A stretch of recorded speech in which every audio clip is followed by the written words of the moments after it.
Hi, I'm Patu from freefincal. Today, let's take a look at the active cases of coronavirus in India, and we should also look at the rate at which the new cases are increasing at some of the states. Now, the data is as of 12th April 2020. On my Facebook page and on my Twitter feed, I'm posting the daily updates of these charts, and I just thought I'll make a video of this to have a nice summary. And the reason why I did it was I was looking at these numbers increase day by day, and it just made me filled with despair, and I was very distressed about it. I had to. I needed some kind of a foothold to process all this that was happening, and the only natural foothold for me is data crunching. So I took the data and started working on it. The data is for all my projections are sourced from COVID-19 India.org. You might have seen this kind of a snapshot here. So for the all India projections, I'm going to use the total number of active cases. Total number of active cases means total confirmed minus total number of patients recovered minus total number of patients deceased, and that's the total active cases. And for the state data, I'm using the confirmed cases, the total confirmed, or the number of new cases that keeps coming every day, without accounting for the recovered or the deceased. It will not make too much of a difference to see the essential trends. Now, the first graph I want to show is for the whole of India. This is the number of active cases, and the green line you see here is the rate of doubling every 3 days. If the COVID cases doubles every 3 days, that's the green line. If the COVID cases increase every day by 25%, that's the black dotted line, just below the doubling 3 days line, just below the green line. The blue line is when the cases double every 5 days, so that's a slightly slower doubling. And you can see I think I started this something around 30th of March or something like that. That's somewhere here, if you can see it. A few data points were before that, and the red line that you see is my projection based on the last 4-day trend. So what I do is I take this data and I plot it on a log scale, calculate the slope of just the last 4 data points, and project it forward for the next few days. And I've been doing this continuously every day, and the slope changes. You can see that the red line has gone up and then sort of bent down along with the black data points. The black dots are the actual cases, and you can see initially when I started this analysis for the first few days, the number of cases was increasing alarmingly. They were actually doubling every 3 days, and then it slowly bent down, and it has almost hit the doubling every 5-day mark, which is a good situation for us. Of course, the Delhi conference was not expected, but we are very lucky that it happened right just a few days after the lockdown started. So I think the authorities have done well with the cooperation of everybody. They have done well to contain the number of cases, and I think we are slowly, the growth rate has slowed down. It is fantastic. We have not run away. In spite of that incidents, we have not run away in terms of numbers. Of course, you can say that the testing has been low and so on.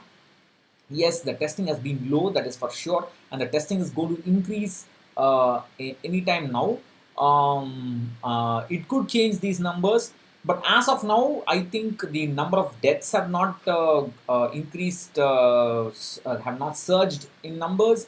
The number of hospitalization because of breathlessness, etc., has not surged in numbers as far as the media reports go. So, if I mean, even if the number of cases increase, it does not mean. I think the we must understand that even if the number of cases increase, most of them are likely to be from the family members of the originally COVID positive cases who are already in quarantine. As long as they do not flout those quarantine rules in any way, I think it should still be okay if the testing increases and the number of cases increase. That is my opinion. That's all. You may disagree with me. That's fine with me. Um One point I would like to make is that the numbers that you see on this website would be very, very different from the numbers that are officially reported by the central government. Unfortunately, there is no single official government source where the states feed in the data and that automatically increases the total number like this website. This website on a live basis, it tracks the state's data and then it feeds and collects them and gives the total numbers. The state data, if you, it will match with the newspaper reports, the media reports, etc. But there will be a difference in the total number of cases because there is a time lag. Only they will take all this data and only tomorrow afternoon or something like that they will tell you, the central government will announce that state tally for the previous day. So there will be a difference in the number of cases, etc. and so on. But that's all right. Now that's one. The next is the 5 day compounded growth. So every 5 days I calculate the rate of compounding using the standard compound interest formula. Day 1, day 5, how much it went up. So you can see it has been going up and down in cycles. It has not run away, it has not increased tremendously, and it has considerably gone down. It could be cyclic, or it could go back up again, or it could more or less stay there. I don't know, but that's a good sign that it has hit 25% but fell down quickly. At the next cycle, it went up, it went up not as much, and it has fallen down almost to a month ago, what it was a month ago, about 10% only. So it's a good sign. Then this is the rate of daily compounding. So from the time the first case was documented in India, how the CAGR or the growth rate on an everyday basis, it's a cumulative CAGR. I'm tracking it. Like yesterday, we saw that how the CAGR changes month on month for an SIP. This is the cumulative CAGR, and you can see that it is not. I mean, it is not again significantly shot up. I have another data where I showed for the US where it has kind of moved up, zoomed up somewhere around this period. I didn't include it here. They posted it on Facebook, and you can see it's more or less on a kind of plateaued now. That's also a good sign in my opinion. Now we come to the states. First, my own states. This is Tamil Nadu, and for the state I'm looking at the new cases, and I'm doing the projection only from the 3rd of April, and you can see that it's gone up, and it is more or less for Tamil Nadu state at 5 days, doubling at 5 days, and it's now started falling down below that, which is a good sign. Next is Maharashtra, which is probably the state that's worrying everybody because that's now the state with the most number of cases. Again, you can see that it quickly went up to doubling in doubling in 3 days, and then it has also slowed down, but it's still moving at a rate higher than doubling every 5 days.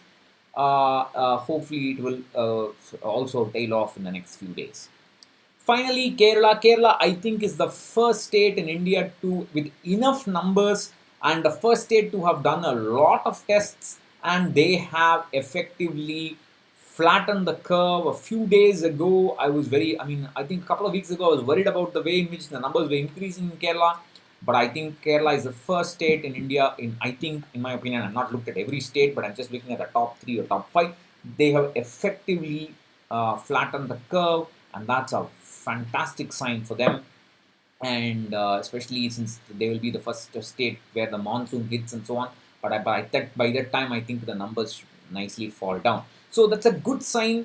Let's pray that now that we are going to have more or less the lockdown until the 30th of April, let's pray that before that the number of daily new cases start falling down, and once that happens, I think we are on the right track. Although we may not be out of the situation immediately, it will take a lot more time, few more months, but we should have the situation under significant control. Enough of quarantine, the hotspots being quarantined, and then the lockdown relax slowly, hopefully at least from next month.